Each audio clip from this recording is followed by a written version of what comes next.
एक बूढ़े पिताजी थे, उनके 2 बच्चे थे और दोनों ब्याह ठाए थे, दोनों की शादी हो चुकी थी। बूढ़े जो बाबा थे वो थोड़े वृद्ध थे, बीमार रहते थे।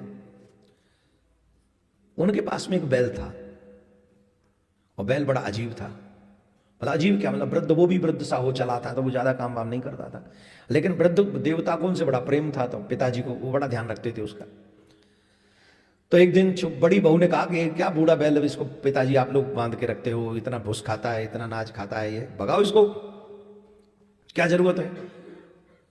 तो बूढ़े पिताजी ने कहा, बेटा इस वृद्ध बैल में मेरा अपनत्व है, इसने बहुत मेहनत करी है हमारे लिए, तो अब इसे छोड़ नहीं सकते। तो वैसे ही गुस्से में अपने पति के पास में गई, तो पति को सिखा दिया। पति भी 2 प्रकार के होते हैं, एक धर्म को समझते हैं और एक सिर्फ पत्नी को ही समझते हैं। तो वो घुर्राते हुए वो भी आए, और क्या पिताजी बूढ़े बैल को रख के तुम्हें क्या मिल जाएगा, तुम्हें ये क्या है, इसको हटा देना चाहिए, भूसे भूस खा रहा है, कहां से लाएंगे, हम लोग इतने धनवान नहीं है। तो पिताजी ने कहा, तेरी पत्नी ने तुझे सिखा के भेजा होगा, पर मैं तुझसे थोड़ी कुछ कह रहा हूं, अभी तो खेत भी मेरा ही है, फसल भी मेरी है, सब कुछ तो मेरा ही है, मैं ही खिला रहा हूं, तुम शांति से रहो। फिर छोटा भाई आया, छोटा बेटा आया उनका, और छोटे बेटे ने कहा, पिताजी क्यों, क्या बात हो गई। तो उन्होंने कहा, ऐसे ऐसे तेरा बड़ा भाई कह रहा है, क्या तू भी यही चाहता है। तो उसने पिता के पैर पकड़े और रोते हुए कहा, मैं वो चाहता हूं जो आप चाहते हैं। वो भी शादीशुदा था, उसकी पत्नी अच्छी थी, सभ्य थी। और जब कहा गया तो पत्नी को बताया, ऐसे ऐसे पिताजी कह रहे हैं। बोले, नहीं नहीं, जैसे पिताजी की सेवा करेंगे वैसे इस बैल की भी सेवा करेंगे, बुराई क्या है इसमें, कम खा लेंगे। पत्नी ऐसी होनी चाहिए, वैसी नहीं, बड़े वाले जैसी नहीं, ऐसी पति के सम्मान को आगे बढ़ाने वाली। ध्यान रखें, संसार की जितनी भी देवी हैं, पति का सम्मान जितना बढ़ेगा तुम्हारे द्वारा, उतना ही तुम्हारा सम्मान बढ़ेगा। समाज में अगर पति अपमानित हुआ तो तुम्हें भी अपमानित होना पड़ेगा। जब भी नाम लिया जाएगा तुम्हारा, बोले किसकी पत्नी है, अरे उसका नाम मतलब बेकार आदमी है, लो। और 2 ही प्रकार से जीवन जीना, या तो एकला चलो या फिर पति को साथ में लेके सम्मान का जिंदगी जियो, और तो कोई थर्ड ऑप्शन है नहीं। तो छोटी पत्नी ने कहा, नहीं ऐसा नहीं, ऐसे करो जैसे पिताजी कहेंगे वैसे। बोल ठीक। संयोग से कुछ ही दिन में उनके पिताजी राम नाम सत्य हो गए। तो क्रिया कर्म हुआ, सब जो रीति रिवाज थी वो पूरी हो गई। और उसके 15-20 दिन बाद बड़ा भाई आया, हाँ भाई छोटे, एक काम कर ले, पिताजी नहीं रहे, बंटवारा कर ले। तो छोटे भाई ने कहा, हम लोग सब साथ में रह रहे हैं, 4 ही प्राणी हैं, बंटवारा करने की क्या आवश्यकता है। बोले, नहीं नहीं, ये तो सब कहने सुनने की बात है, बंटवारा तो करना ही पड़ता है, अलग तो हो ही जाना चाहिए, फिर अपने अपने हिसाब से करना, जीना जैसे भी। छोटे भाई ने कहा, इट्स अप टू यू, जो आप चाहें सो आप करें, हम तो छोटे हैं। बोले ठीक है, चल हम और तू दोनों बंटवारा कर लेते हैं, हम पे ऐसी कौन सी विलायत है, जो भी थोड़ा बहुत है वही है, बांट लो। बोले हाँ बांटो। तो बांटा। बोले ये घर है, भीतर भीतर से घर मेरा और घर के बाहरी साइड तेरा। बोल जो भैया कहें। फिर बोले ये आम का पेड़ है, पिताजी का लगाया हुआ, इसको भी ले लो। बोले हाँ ले लो। बोले ऊपर ऊपर मेरा और नीचे नीचे तेरा। बोले जो बड़े भैया कहे। बोले ये खेत भी है थोड़ा बहुत, ये खेत भी बांट लेते हैं। बोले बांट लीजिए। बोले मेड मेड तेरी, भीतर भीतर मेरा। बोले जो बड़े भैया कहे। बहुत अच्छा हो गया। बोले अब पिताजी का दिया हुआ कुछ पुराने जमाने के सिक्के भी हैं, कुछ नए सिक्के, कुछ पुराने सिक्के भी हैं, वो भी बांट लेते हैं। बोले जो भैया कहे।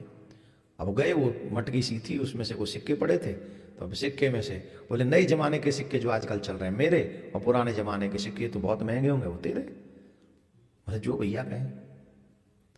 बोले एक और बात है, पिताजी एक बैल और छोड़ के गए हैं, अब देख तू मेरा छोटा भाई है, मेरी हाँ में हाँ मिला रहा है, उसे हम नहीं बांटेंगे, उसे तू ही रख अपने पास। बोले जो भैया कहे। ठीक है। अब छोटी पत्नी जो थी वो बुद्धिमान थी, पर उन्होंने कहा ये बंटवारा है कि अन्याय है, ये तो तुम्हारे भाई ने अन्याय किया है। पर उन्होंने कहा कि मेरे बड़े भाई ने अन्याय किया है ना, मैंने तो नहीं किया।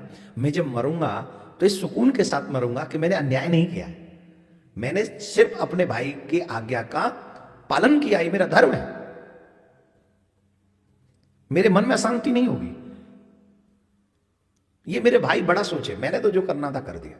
पत्नी बोली मैं आपके साथ हूं। देखो पत्नी ऐसी होनी चाहिए, सुख में तो साथ सब हो जाएंगे, पत्नी की जरूरत नहीं है, सुख में तो पूरा मोहल्ला साथ में हो जाएगा, लेकिन धर्म पत्नी उसको कहते हैं जो मुसीबत में साथ खड़ी हो जाए ना, कोई ना हो। जैसे सीता मां वन में जाते समय, वन में गए राम जी ने नहीं कहा कि तुम चलो हमारे साथ, सीता मां कह रही मैं चलूंगी आपके साथ। इसको कहते हैं गृहस्थ धर्म। आजकल देखो जो कोर्ट में पहुंचाती हैं ले लेके, क्या कहें महाराज, बहुत डर लगता है, बच्चे डर गए, ब्याह करें भी कि नहीं करें। कसम से कई बच्चे डरते हैं, वो ब्याह करेंगे तो क्या होगा, वो ये डर हमारे समाज के लिए अच्छा नहीं है। सपोज लड़के तुमसे डर जाए और वो विवाह ही ना करें तो तुम्हारा ही क्या होगा, प्रश्न तो ये भी बनेगा ना। फिर विदेशियों की तरह हमें भी जानवर पालने पड़ेंगे घर में। अब विदेशों में चले जाओ, वहां इंसान इंसान के साथ नहीं रहते, वहां जानवर इंसान के साथ रह रहे हैं। क्यों? इतने इंसान नहीं है जो इंसान के साथ रह सके। ये मेरा भारत है, यहां इंसान ही इंसान के साथ अच्छे लगते हैं। तो पत्नी ने कहा आप जो कहेंगे सो हम करेंगे। अब बड़ा भाई तो बड़कपन कर गए, उन्होंने तो कोई कमी नहीं छोड़ी, पर ये दूसरों की मजदूरी करने जाते हैं, उससे धन लाते हैं, उससे पैसा कमाते हैं, और जो भी होता है जंगल में जाकर झोंपड़ी डालकर वहीं पे रहते हैं। एक दिन की घटना ये हुई कि भाई घर में कुछ बचा ही नहीं खाने को, 2 रोटी बची हैं, 3 प्राणी हैं, पति पत्नी और बैल। तो पत्नी सोच रही थी, पति ने पूछा क्या सोच रही हो? बोले 2 ही रोटी हैं, खाने वाले 3 हैं, मैं सोच रही हूं आपको दूं कि बैल को दूं, मुझे तो खानी नहीं, आपको दूं कि बैल को दूं? बोले ना तुम खाओ ना हम खाएं, पिताजी को वृषभ बैल बहुत प्रिय थे, इन्हीं को खिला देते हैं। बोले जो आ गया। तो पत्नी ने जाके वो दोनों रोटी वृषभ को खिला दी। आज जो हिंदू गायों को रोटी भी नहीं खिलाता है, धर्म देखो क्या है, गौ हत्या करवा रहा है पैसे के लिए। कितने हिंदू हैं जो इसमें इन्वॉल्व हैं, हिंदू इन्वॉल्व हैं, हत्यारे। यमराज क्या चल तो सही, तेरी नक उठाई आ जा तो मैं देखूंगा। हे भाई यमराज, तो ते हाथ जोड़ के प्रार्थना भाई, जो लोग गौ हत्या करवा रहे हैं ऐसा निचोड़ियो उनने भाई, तो सौगंधा 81 लग रही है। हे यमराज भगवान भाई, ऐसा निचोड़ियो जो गौ हत्या करवा रहे हैं, ऐसा निचोड़ियो जैसे नहाए पीछे कपड़ा ना निचोड़ तो पहलवान आदमी ऐसे निचोड़ दिया ना, एक एक बूंद निचोड़ जाए इनकी। चलो खैर, ये मेरे अंदर से गुस्सा है और ये बहुत कम बोल रहा हूं आपके आगे। अगर मुझे कोई गौ हत्यारे की व्यवस्था सौंप दे ना यमराज के यहाँ थोड़ी देर के लिए, अच्छा रुक जाओ, अभी रुक जाओ, अभी तुम्हारी कथा चल रही है, अभी इसको बोल लूं पहले। तो ये धर्म है। वो वृषभ को खिला रहे हैं 2 रोटी, बोले तुम खा लो। वो वृषभ को रोटी खिला रहे थे, तो वृषभ रोटी खाते समय रो पड़ा,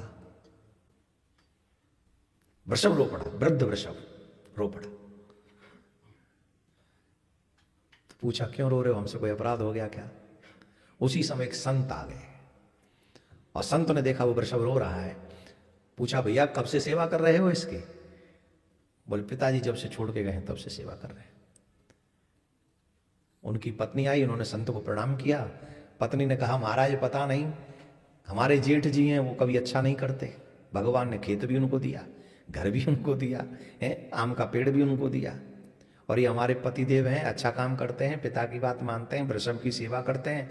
हमें तो भगवान ने ऐसी कृपा करी, हमारे घर में तो पुत्र भी नहीं है, खाने की व्यवस्था भी नहीं है, घर भी नहीं है। संत बोले चिंता मत कर, अभी ले पुत्र होगा, और तुरंत वृषभ में बैल में से पुत्र हो गया, छोटा सा बड़ा सुकुमार सा। ये तेरा पुत्र है, ऐसे पुत्र बना के पाल। वृषभ में से पुत्र हो गया। तो उन्होंने पूछा ये क्या चमत्कार कर दिया बाबा जी आपने? बोले ये था तो मानव ही, मैंने ही मंत्र के द्वारा 15 साल पहले इसको वृषभ बनाया था, इसलिए मैं सन्यासी महात्मा आदमी, मैं कहां इसका लालन पालन करूंगा? तो मैंने वृषभ बना दिया, कहीं भी रहेगा, घास फूस खाएगा। पर मन में यह था कि जब कोई सदग्रस्त धार्मिक ग्रस्त मिल जाएगा तब मैं इसको पुत्र बना दूंगा। तो आज वो तुम सदग्रस्ती बन गए हो, अब तुम इस पुत्र को संभालो। अब देखो भाग्य कैसे बदलता है धर्मात्मा का, कैसे बदलता है भाग्य धर्मात्मा का।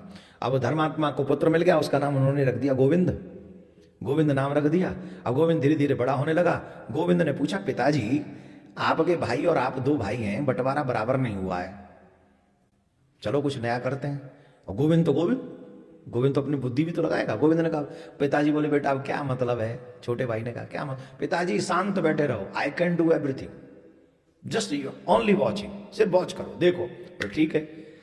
उनके खेत में बहुत लंबी चौड़ी फसल खड़ी थी। बोले पिताजी आपके बट में क्या आया था? बोले मेरे बट में मेड आई थी बेटा। बोले बस हम लोग मेड पे ही काम कर सकते हैं? बोले हाँ मेड पे ही काम कर सकते हैं। बाढ़ बूढ़ आई हुई थी भयंकर, मतलब पानी वानी जहाँ से बाढ़ आ रही थी, तो मेड की वजह से वो पानी खेत में जा नहीं पा रहा था। ये गए फावरा लेके और मेड को काटा है पूरी खेत की को। पूरा पानी पकी हुई फसल में चला गया, फसल का सुपड़ा साफ हो गया। बोले पिताजी सेवा हो गई। बोले क्या कराए? बोले पिताजी मेड काटे आए, अपनी मेड थी, उसे चाहे डालें चाहे काटें, हमारी मर्जी। पिताजी समझ गए इंटेलिजेंट ही भाई, वो संत की कृपा है तो इंटेलिजेंट ही है। जट मेड काटे। अब वो पति पत्नी आए, बोले कहाँ गया कहाँ गया? करे खेत की फसल बिगाड़ दी, फसल बिगाड़ दी। पत्नी सिखाने लगी, हो न हो ये तुम्हारे भाई का ही किया धरा है। बोले अब क्या कहें, भाई का किया धरा है कि नहीं किया धरा है। फिर उसने गोविंद ने पूछा पिताजी एक और बात बताओ, दूसरा क्या बंटवारा हुआ था? बोले आम का हुआ था। बोले आम का बंटवारा कैसे हुआ था? आप तो आम खाते नहीं ना, खिलाते हो हमको। बोले खिलाएं कहाँ से, ऊपर ऊपर उनका और जड़ जड़ हमारी। बोले जड़ आपकी? बोले हाँ लो अभी लो, हम तो जड़ पे ही काम करेंगे। जट फावरों लेके गए और नीचे से काटे पूरे आम को पेड़ धड़ाम। बोले ये क्या कर दिया? बोले पिताजी और क्या बंटवारा हुआ था? बोले खेत का घर का क्या बंटवारा हुआ था? बोले घर का बंटवारा ऐसे हुआ था, भीतर भीतर घर के भीतर वाला हिस्सा हमारा, घर के बाहर साइड वाला तेरा। बोले अभी लो। एक बुग्गी ईंट भर के लेके आयो और झट घर के आगे दरवाजे के आगे दीवार ठाड़ी कर दी। पूछा क्या कर रहे हो? ये कौन हो तुम? बोले हम आपके भाई के पुत्र हैं। अरे पुत्र कब है गो? बोले ये तो भगवान की कृपा हम है गए। और आपने जैसे बंटवारा किया, मेढ़ काटें चाहे न काटें, जड़े काटें चाहे न काटें, घर के बाहर हिस्सा हमारा, वहाँ दीवार ठाड़ी करे, वहाँ कांटो ठाड़ो करे, वहाँ हम तुम्हें ठाड़ो करे, हमारी मर्जी। अपने हिस्सा में काम कर रहे हैं, तुम्हारे में नहीं कर रहे हैं, समझे?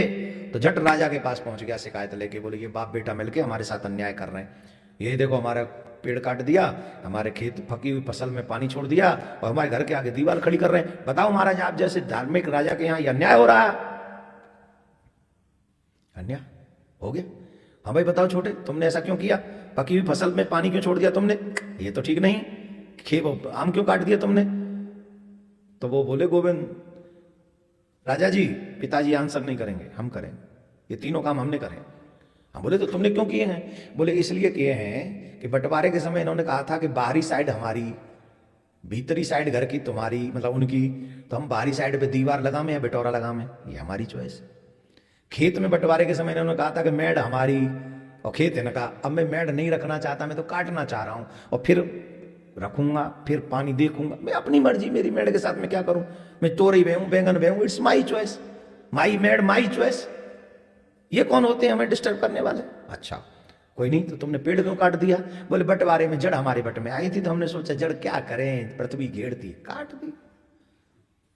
हाँ भाई बड़े, यही स्थिति थी? बोले हाँ जी यही स्थिति थी, बंटवारा तो ऐसे ही हुआ था। फिर इसने अन्याय कहां किया? अन्याय तो तुमने किया, तुमने अपने छोटे भाई का हक छीन लिया, तुमने अन्याय किया है। तुमने खेत में बंटवारा नहीं किया, तुमने घर में बंटवारा नहीं किया, तुमने वृक्ष में बंटवारा नहीं किया। अरेस्ट हिम, पकड़ो इसे, जेल में डालो, और कम से कम इसको फांसी की सजा नहीं देनी है, लेकिन तगड़ी सजा दो, पग बंद करो उसको। छोटे भाई ने चरण पकड़ ली, इसे भी सजा दोगे तो दल तो मेरा ही दुखेगा, मेरा बड़ा भाई है, क्षमा कर दीजिए इसे। तब उसके नेत्रों में अश्रु आए बड़े भाई के में। तब बड़े भाई ने कहा कि भैया मुझे क्षमा कर दे, मैंने तेरे साथ अन्याय किया। अरे भाई समझते नहीं हो, विश्व में धन मिल जाए बहुत और मिल जाए महीपत की ठकुराई, कोष मिले व्यापार मिले परिवार मिले, मिल जाए सहाय, ये सब वस्तु बहुत सरल पर दुर्लभ, एक सहोदर भाई, सगा भाई नहीं मिलता है। पूरा विश्व की संपत्ति सगे भाई पे लुटा दो तब भी बराबरी नहीं कर सकते तुम। छोटी छोटी बातों पे ये काय कुकड़ करते हो, पापी कहीं के।